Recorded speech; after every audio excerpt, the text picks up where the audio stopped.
Nature is made possible by public television stations, your gas company, and the gas industry, whose respect for nature and the environment is reflected in the underwriting of this series.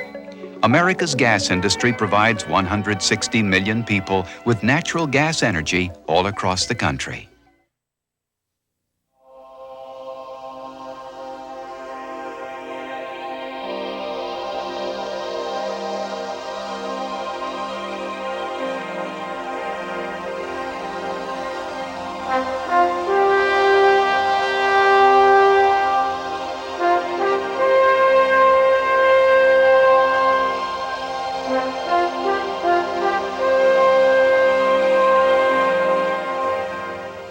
Hi, I'm George Page for Nature, and as much as I hate to think about it, my cat Clyde may very well think I'm her mother.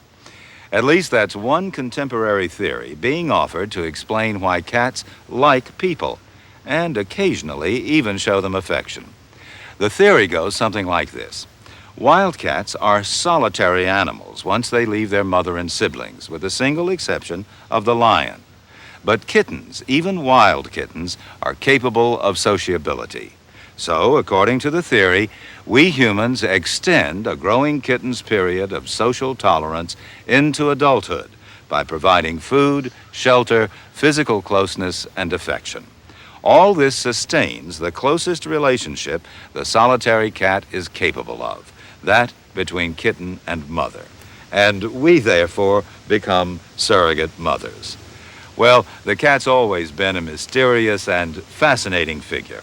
And this time on Nature, we'll try to unravel at least some of those mysteries.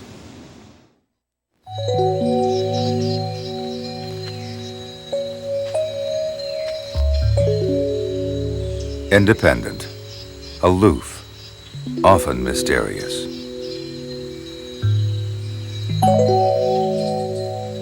It has lived with people for some 4,000 years. It's one of the most familiar, yet least understood animals on the planet.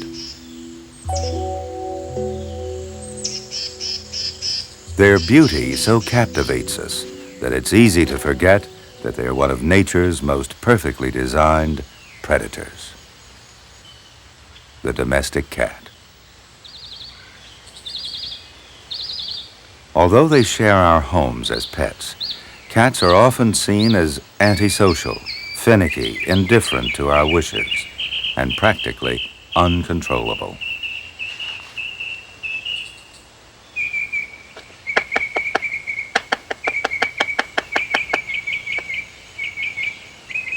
With this reputation, it's surprising that the cat is vying with the dog to become America's #1 pet.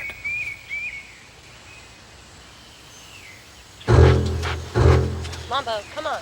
Man's traditional best friend is being upstaged by an animal that's only a whisker away from its untamed ancestors. The dog was the very first species domesticated by man. The cat is the most recent. By 12,000 years ago, the dog was already sharing the hearths and affection of early man. Like all other domestic animals, dogs are by nature social creatures. Their wild ancestors lived in highly cooperative packs. Cats, though, led basically solitary lifestyles. So while the dog's wild heritage prepared it for our domination and control, the elusive nature of the cat has always kept it just beyond our reach. And able to survive almost any situation.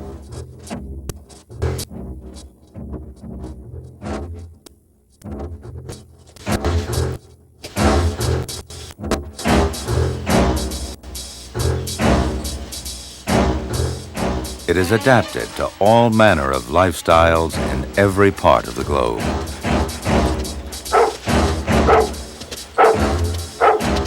Yet to many, it remains the world's most inscrutable animal.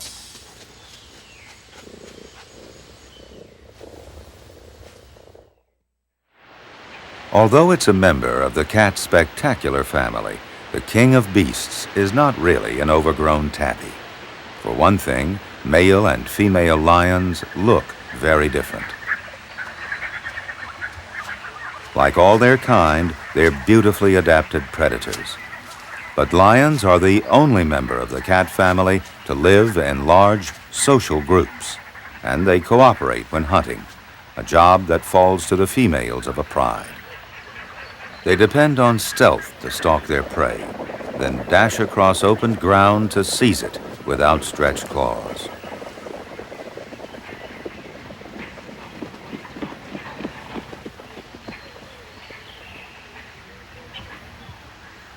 The kill is quick and clean. A bite at the nape of the neck severs the spinal cord. Our house cats execute the coup de grace in exactly the same way.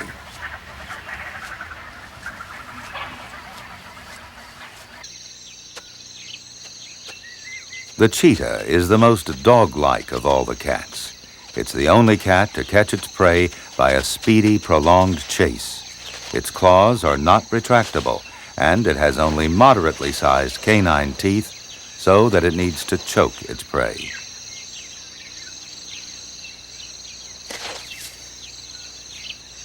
The leopard is a superb tree climber and tremendously powerful for its size. This enables it to carry its prey out of the reach of competitors.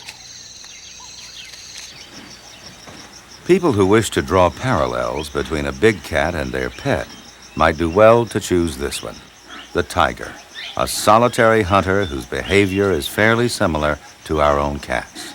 And like all cats, they're specialists at blending in with their habitats, yet they are worlds apart.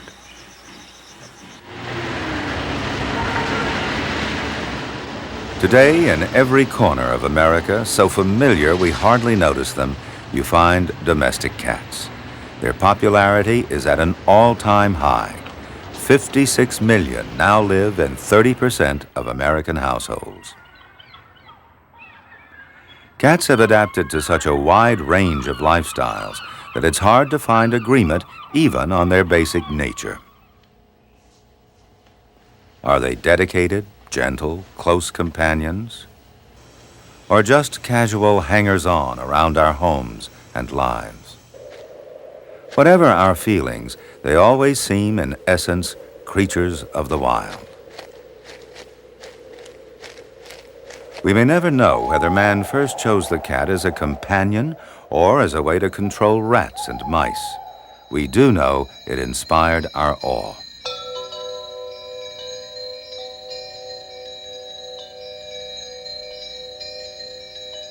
In 2500 BC, ancient Egyptians worship at the feet of Bastet, a female cat seen as the fierce protector of health and goddess of fertility.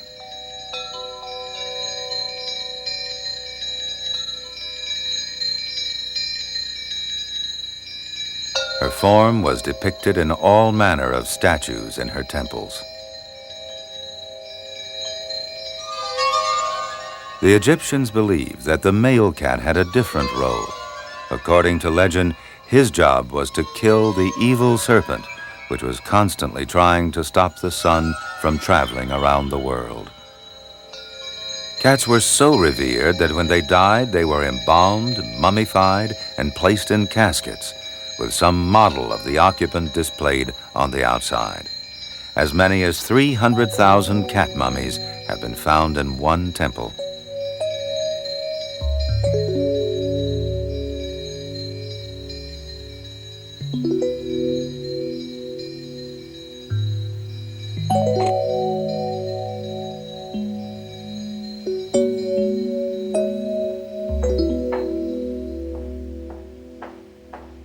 Behind the scenes in museums and universities, studies are going on to discover more about the significance of these mysterious Egyptian temple cats.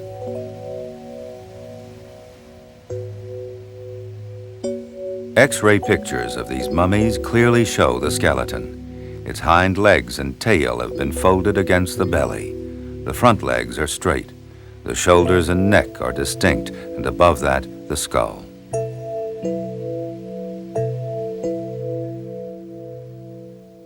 The neck of this one is broken. The skeletons also reveal that many of these cats were less than a year old.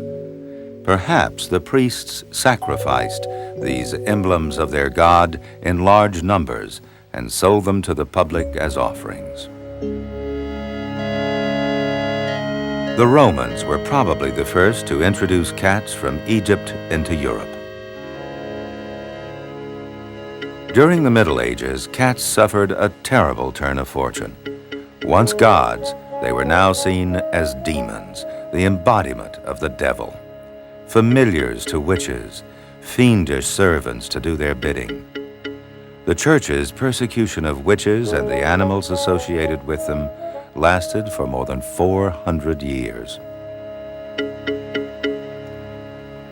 During much of this time, rats and mice actually symbolized good and are shown here hanging the demon cat.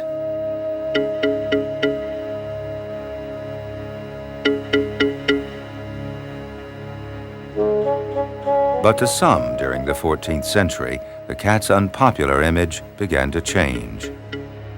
When the Black Death sentenced a third of Europe to die, cats were man's natural ally against the black rat, which spread the plague. But witch hunts persisted through the 17th century. It wasn't until the brown rat swept through Europe, feeding on man's food supply, that the cat once again became a welcomed household pet.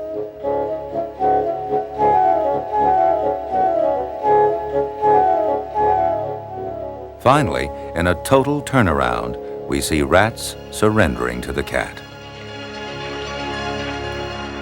As soon as man mastered the seas, cats became part of ships' companies, and sea routes, normally a barrier to the migration of land animals, became a highway system for cats. Here in the Galapagos Islands, 600 miles from the nearest mainland, Darwin discovered a unique fauna that had no fear of man. Bizarre creatures evolved in complete isolation.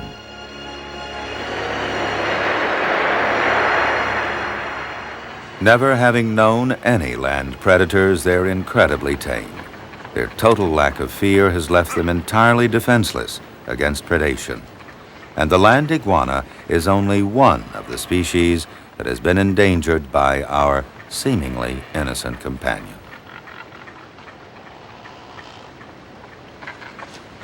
Cats left behind by visiting ships long ago have returned to a totally wild existence. They're lean and wary and have gone back to holding territories, feeding on whatever they can catch. Scientists have found that surprisingly over half their diet is grasshoppers.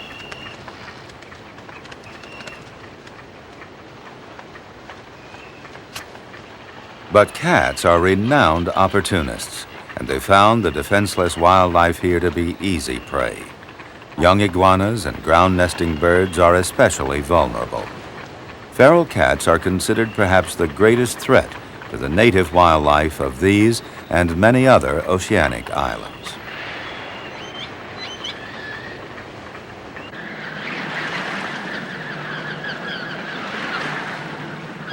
To this day, domestic cats easily adapt to a life at sea. They've made themselves at home wherever man has migrated. The first cats to reach America were rat catchers on commercial vessels that brought them from Europe around 1620. They thrived in the cities of the Northeast and gradually spread from there throughout the country.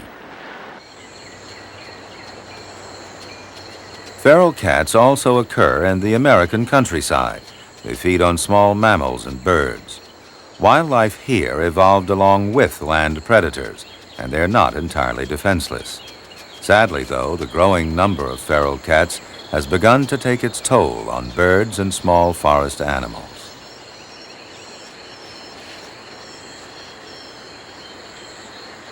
Come on, kitties. Chow time.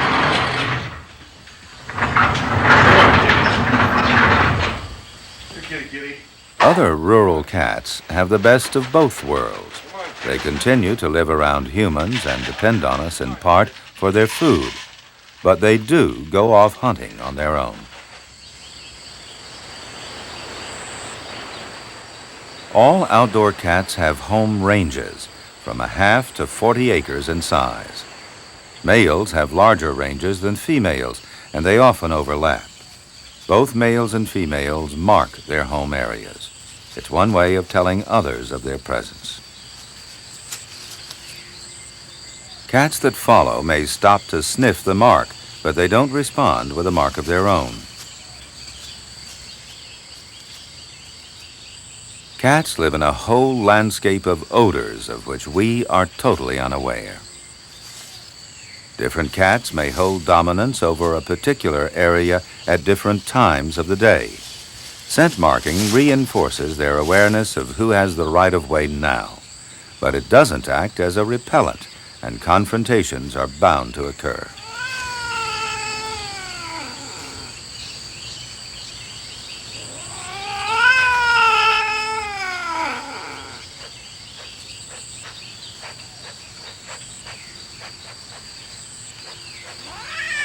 Body postures convey moods precisely. Ears flatten back in a defensive threat. Its scent helps identify the combatant. The fur begins to bristle to increase the threat.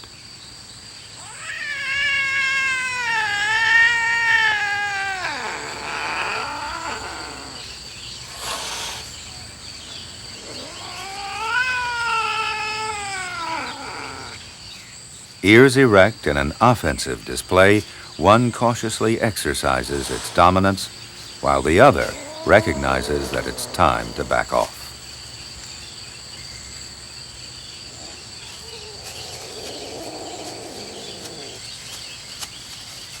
Yet even solitary animals have to come together for mating. This feral female Manx cat is in heat. Her body is producing scents that tell the local males she's ready for mating. The male picks up her scent and follows her. He stays around the female until she's receptive. In more crowded urban locations, he would have to fight off other males at this time to hold on to his position.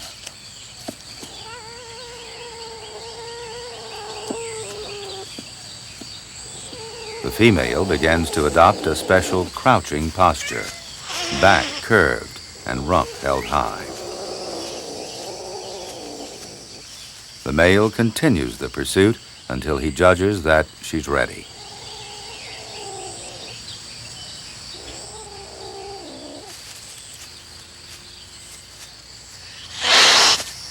Males are often repelled on their first approach.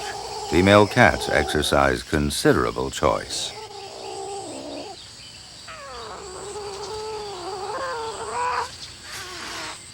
Finally, with her back held high, she signals to the male that she's ready.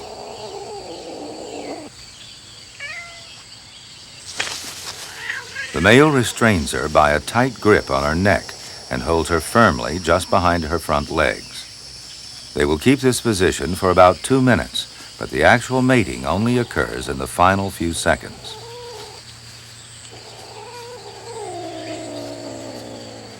She gives a loud cry and throws him off.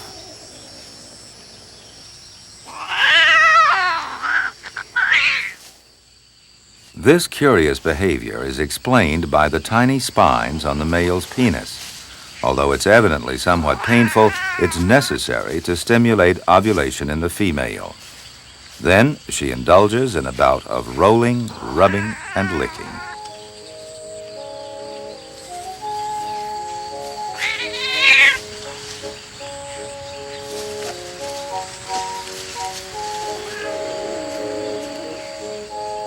The male waits close by. Over a 3-hour period, he may repeat the process as many as 16 times.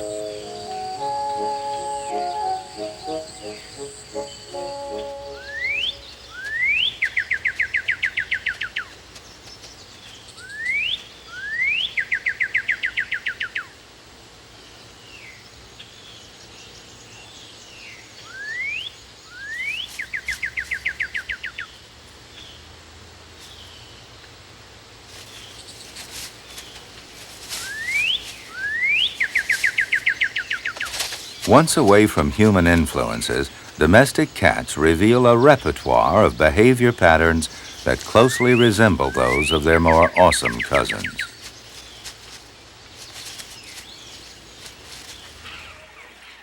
A tiger in the wilderness of India, scent marking by rubbing with the side of its head, just like our own cats. Then, to complete the picture, it sprays on a well-used landmark in its territory.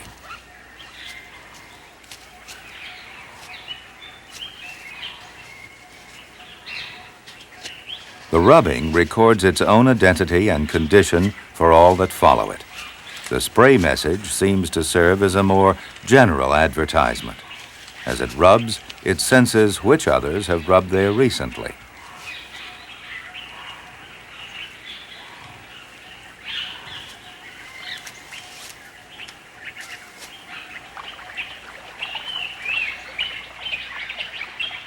A tiger learns where to find prey, then waits in ambush. Males and females hunt alone and pounce to make a capture.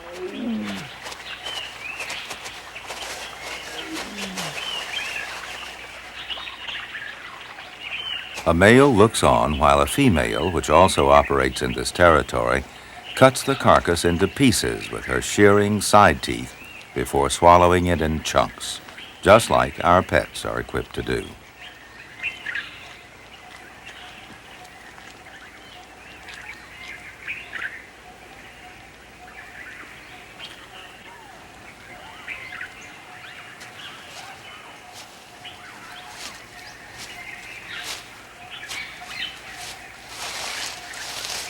This male has been busy spray marking his territory. When a muddy female approaches, they briefly investigate the sides of each other's faces, probably to confirm identities or to match the particular scent with that on the rubbed landmarks.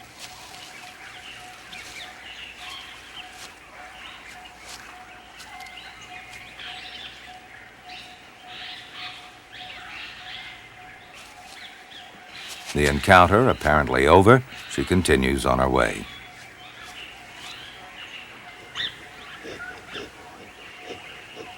Then she suddenly reverses her tracks and lies down provocatively near the male.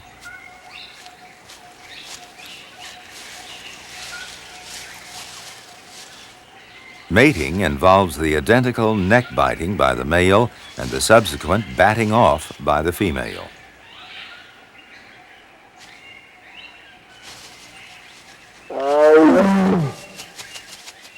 In such ways, our domestic cats apparently carry with them much of their behavior from the wild, even to the female indulging in a bout of rolling.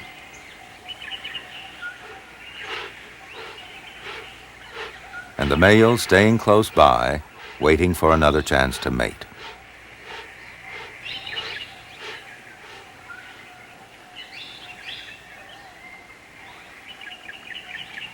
And then there are cats in other jungles.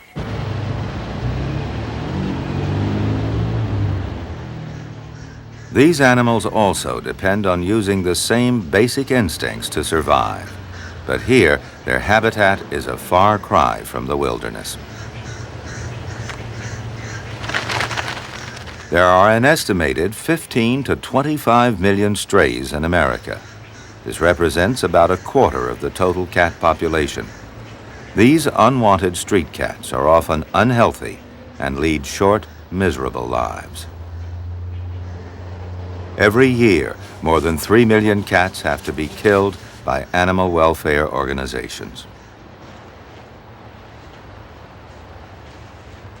At the other extreme, we spend almost $2 billion on cat food each year, and many more millions on vet care and special products and services.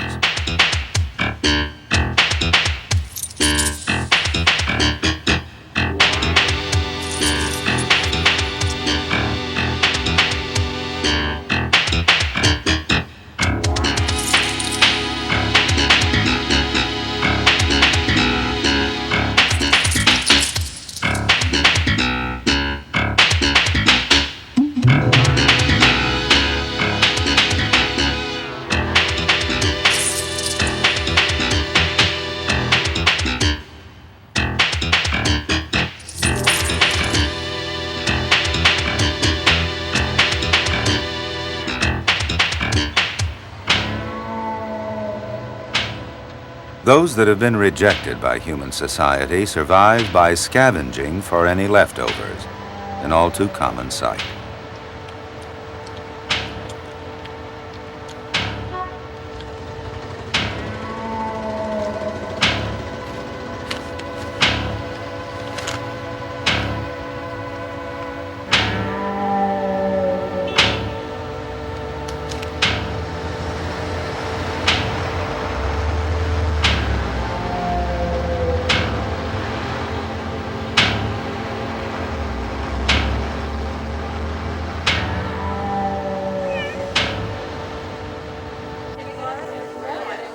In the other world of cats, owners come together with pride to display their pets. A top purebred cat may cost as much as $3,000.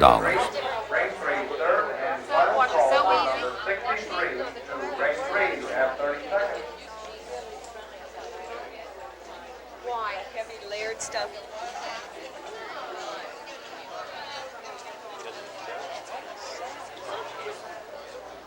There's close attention to detail.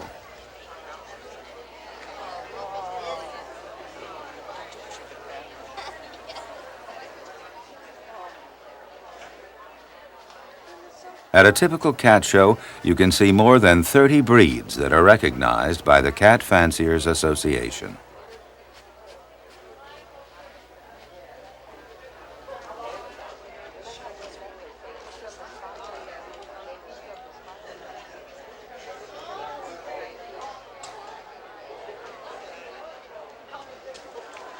When compared to all the extremely different-looking breeds of dogs, different breeds of cats have stayed much closer in appearance. It may be something about their genetics that has made cats resistant to breeding into widely different body forms. More likely, since they have little potential as working animals, cats have not been subjected to the same intensive selective breeding.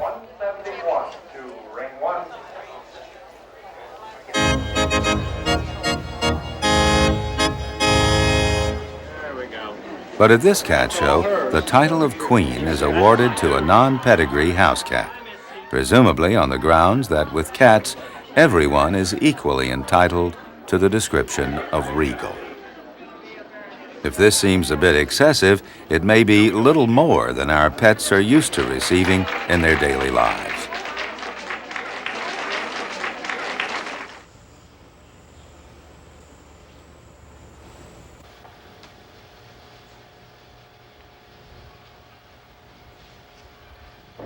Cats have their own ways of demanding and getting attention, and manipulating our behavior to match their wishes.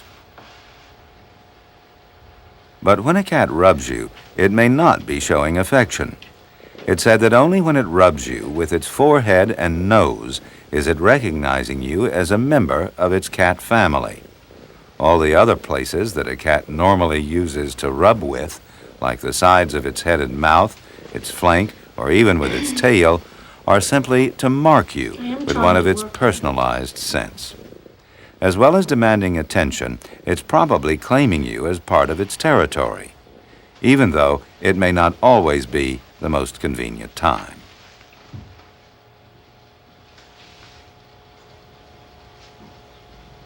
You're acting crazy.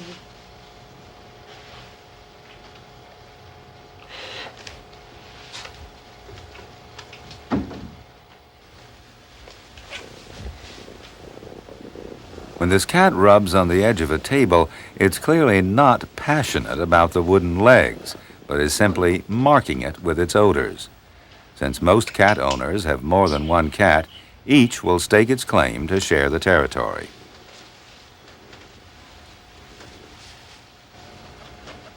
The other cat in the household will commonly go over and sniff the rubbed area before adding its own personalized scent to the same spot.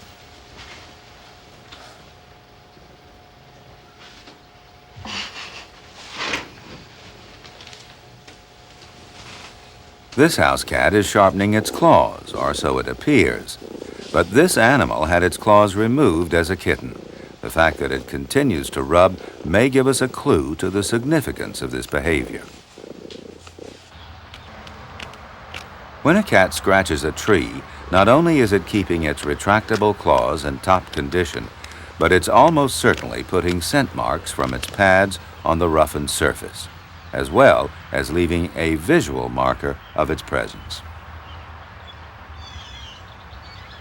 The cat experiences a sensory world that's totally different from our own.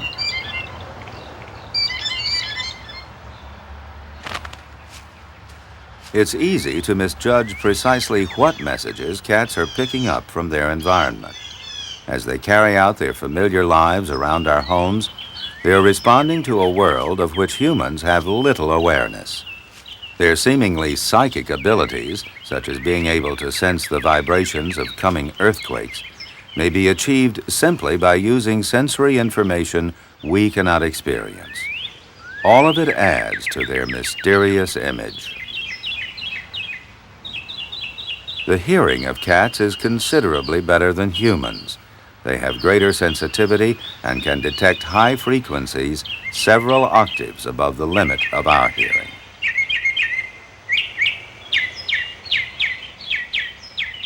The cat's outer ear is very flexible and can scan and localize sounds with great precision.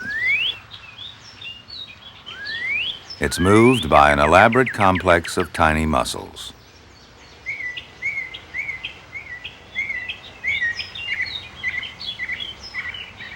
A cat's keen sense of smell provides a wealth of information that is intensified by the special organ in the roof of the mouth. A cat's pupil can occupy the whole of the eye or can contract into a vertical slit, allowing it to see in almost any light condition. They've sacrificed color vision for extra sensitivity in low light. They can detect blues and yellows, but can't really distinguish red. With this array of senses, cats are well equipped for survival, but pampered pets cannot automatically become accomplished hunters. Only experience, from early kittenhood, can prepare them for life on their own.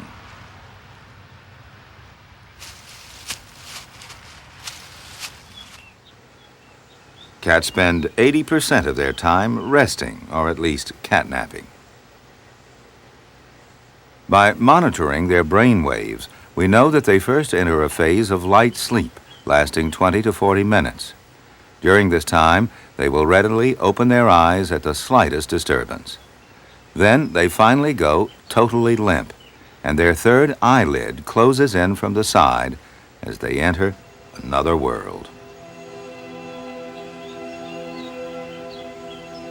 Like humans, their brainwave pattern suggests that cats dream. Sometimes their muscles start to twitch as if hunting. Perhaps they're dreaming of a situation like this.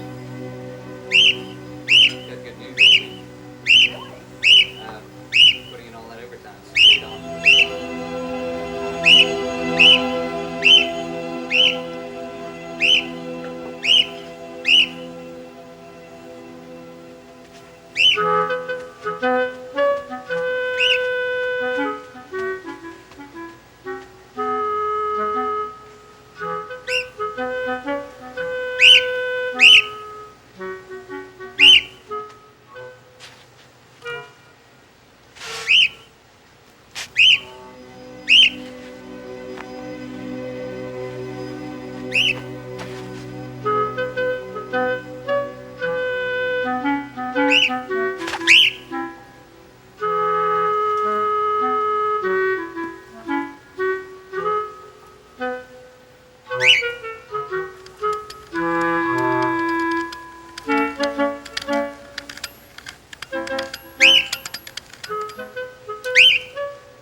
The cat first twists the front end of its body downward, quickly followed by the rear.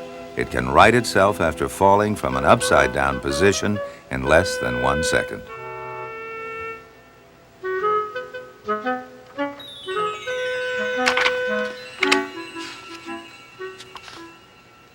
Cats drink in a very special way.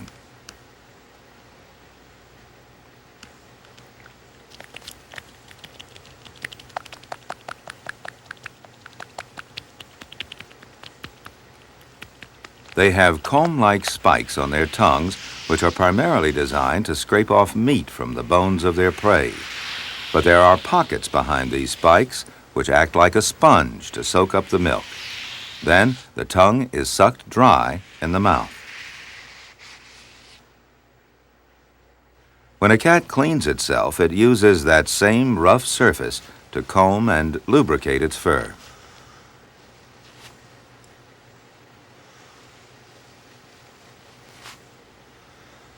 The saliva actually contains a cleansing, deodorizing agent which helps keep the cat clean and healthy.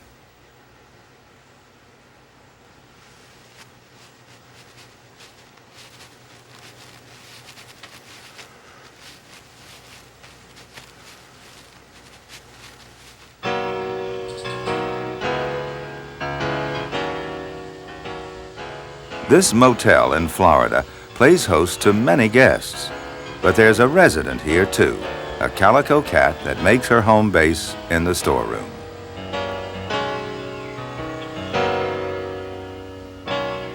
She made it about 64 days ago and has produced a litter of 5 kittens in a cardboard box. These youngsters are less than a day old.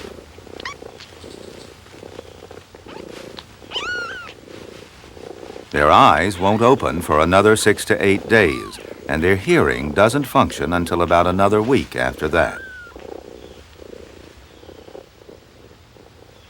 Because they feed exclusively on their mother's milk for the first 5 weeks, and also because they must stay close to her for warmth, these young kittens are equipped with several powerful instincts to help them survive.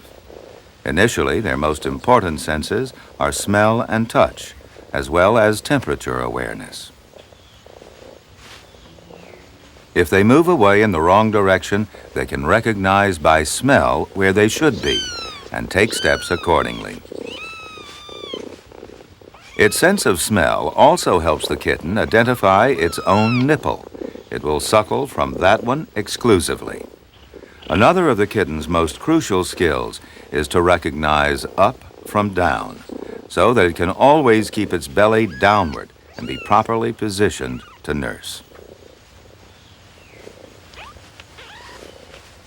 To be lying on one side is a cause for frantic struggle.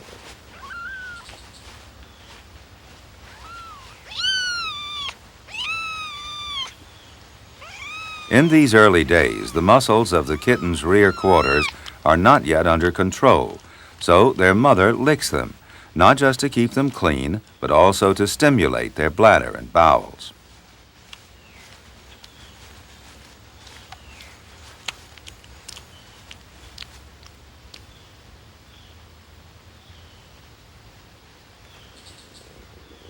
Yet, they will develop quickly from these feeble beginnings. The onset of puberty is just 4 months away.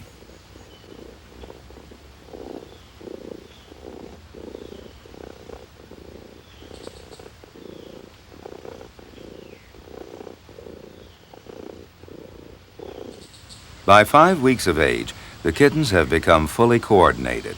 Now their mother begins to leave them for short periods while they explore more and more of their immediate environment. They're full of curiosity and learn by watching and imitating their mother, and by playing with each other.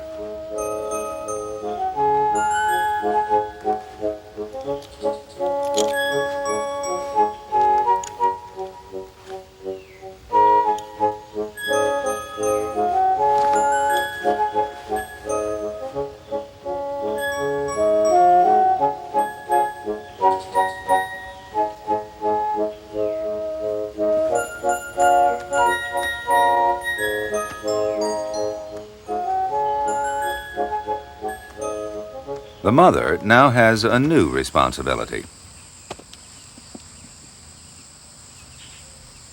As dusk approaches, she leaves her offspring and goes out to hunt.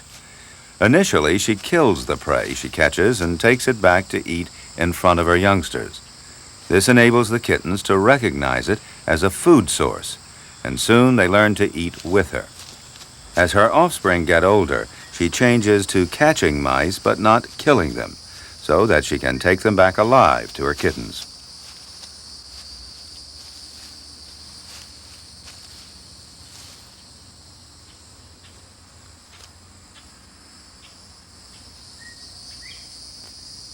For domestic cats, about 1 pounce in 3 results in a capture.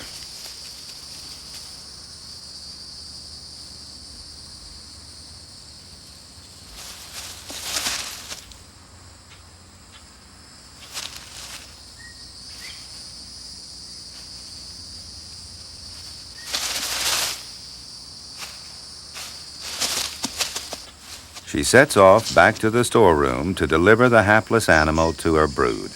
She knows that her kittens are ready to begin learning the skills they will need to survive.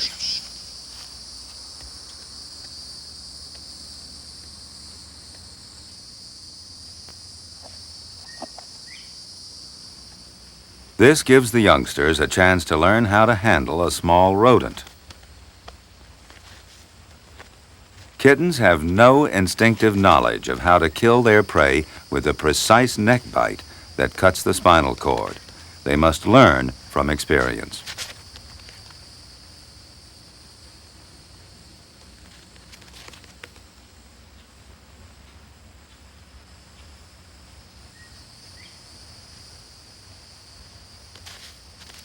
The mother looks on but does not interfere. This may look cute, but it's actually a deadly game.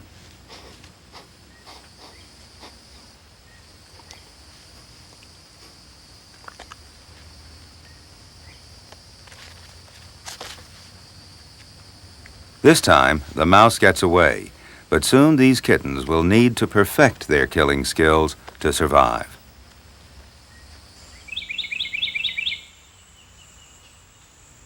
In the center of this litter is convincing evidence that cats need experience to learn to view mice as food.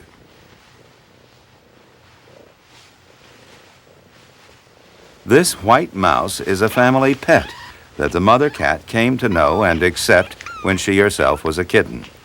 Now it's treated almost as a member of her own litter. Her own instincts are not triggered by the mouse, and it's allowed to be around without provoking more than sleepy curiosity. If a cat has not been exposed to opportunities to learn hunting as a kitten, it will be an ineffective predator as an adult. In order to survive in the wild, even big cats, such as lions and tigers, must be taught by their parents to recognize that prey is food. It's highly unlikely that these kittens will grow up to be efficient mousers.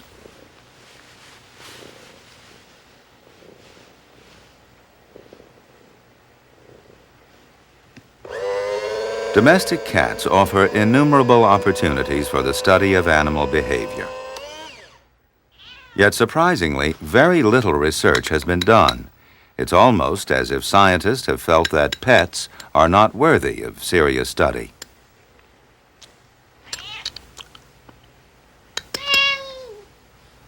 Even obvious questions, such as the meaning of their different calls, have just begun to be investigated.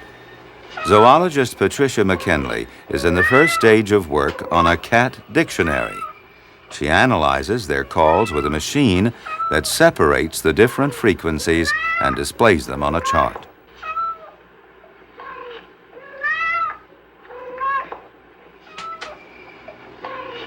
She's found that cats produce about 15 basic calls, several of which can be combined to give a total vocabulary of approximately 25 different vocalizations.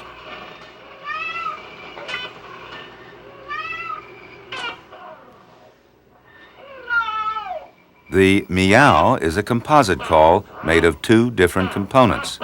The first part, the me sound, is often used alone, and it serves as a friendly greeting call.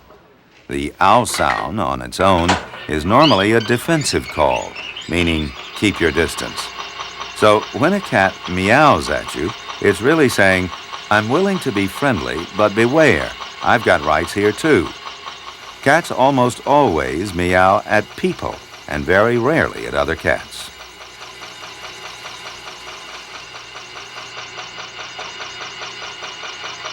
Purring is the cat's way of trying to ensure the continuation of some contact. They do it as they suckle their kittens and also when humans stroke them. The purring was once thought to be an involuntary noise, like human snoring, but now we know that it's a deliberate process. And unlike other vocalizations, it continues as they breathe in and out. All cats seem to purr at the same frequency, 25 vibrations per second. The two clear components of the meow call.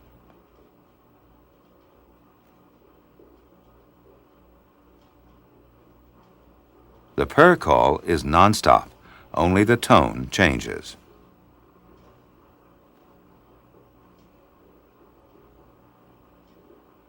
Several of the insistent calls that cats make have sound characteristics similar to the cries of a human baby.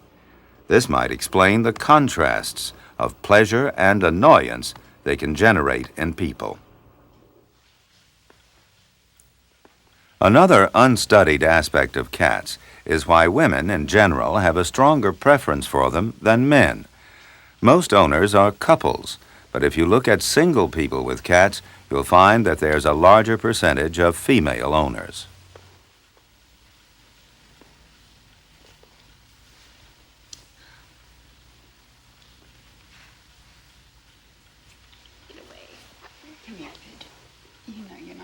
Psychologists offer several possible explanations. One is that women typically have less of a need to dominate their pet than men. Anyone who wants a cat to do something on command is likely to be very frustrated.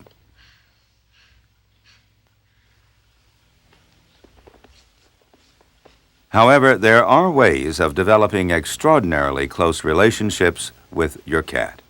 Just handling kittens for 20 minutes each day for the first 30 days of their lives actually speeds their rates of development and intensifies the closeness of their bonding with humans. Don't cry. In one study, kittens handled in this way opened their eyes a day sooner and emerged from the nest box 3 days earlier than usual. Well-handled kittens stand the best chance of being trained by their owners. And when they become adult cats, they're more likely to develop close and affectionate relationships with human beings.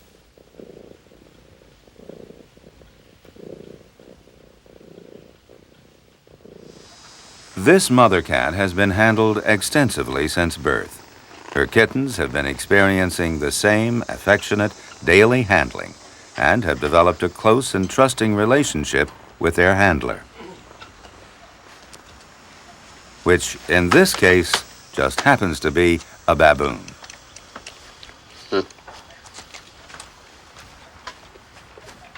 Appropriately called Boonie, she's a resident of a small zoo. This mother cat was born here herself 2 years ago, and at that time, the baboon decided to share in her upbringing and to groom her as if she were a young baboon. Boonie still enjoys grooming Sunshine, the ever-patient mother.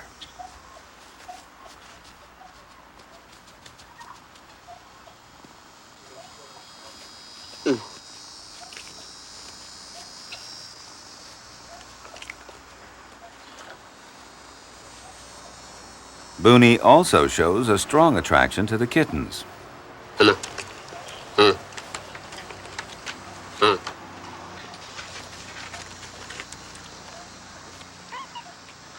Given the slightest chance, she'll pick one up and carry it around.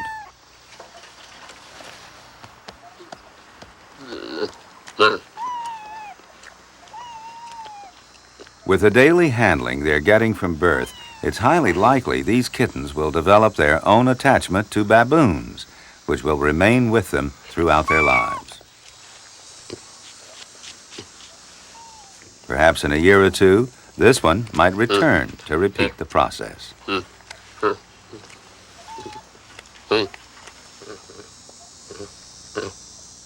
But for now, it seems to be in good hands.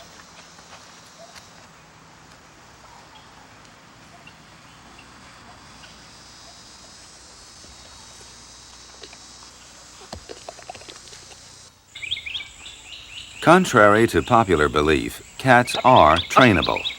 This is how a professional goes about it, starting with 4-week-old kittens. Now watch it. Take a piece of food here. And I'm holding a leg. The aim here is not to let the kitten use its front paws, so it will learn to sit upright unaided. Yes. Better. See? She's better now. Very good job. As in all animal training, the most important thing is the bond of kindness and consistency on the part of the trainer.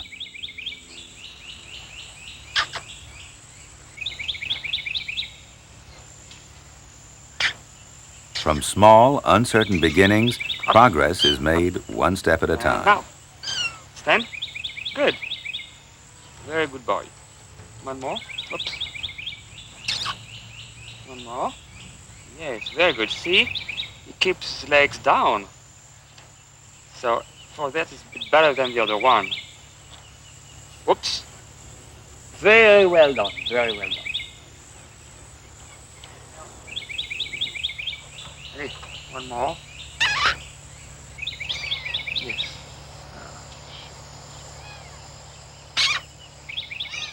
Stimulated only by rewards and encouragement, this tiny kitten is beginning a long process that will eventually enable it to reliably go through its paces on command and in totally strange surroundings. The trainer, Dominique Lefort, is a professional clown who entertains with his cats in a miniature circus act. Hey! Hey! And sit. Sit. Extra sit.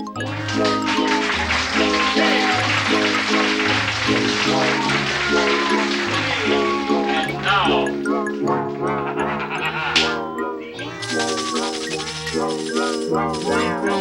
Hey!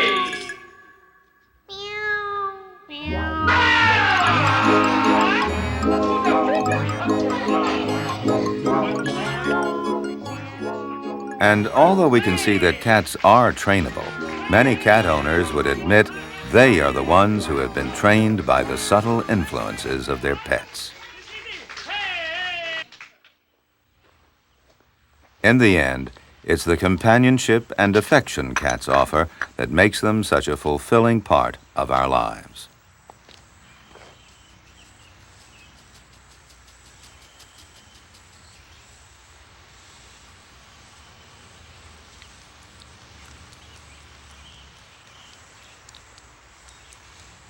Many people also admire their independence, and cats give us something no other pet can match. They provide their owners with a deep-rooted spiritual pleasure that comes from living with an animal that retains so many obvious links with the untamed world of nature.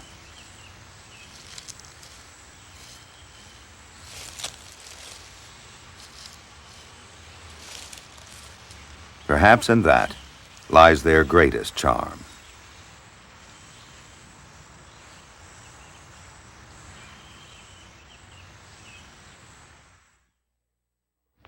These kittens are orphans from a local adoption agency, aptly called Forgotten Felines. Nationwide, fewer than 1 out of 3 cats in shelters ever find a home with people who will take care of them. The rest will be either put to sleep, become experimental animals in some laboratory, live out deprived lives in a shelter, or escape, go wild, and become both nuisances and health hazards. Anyone who thinks domesticated cats and dogs can take care of themselves in modern America is dead wrong, believe me. A couple of suggestions.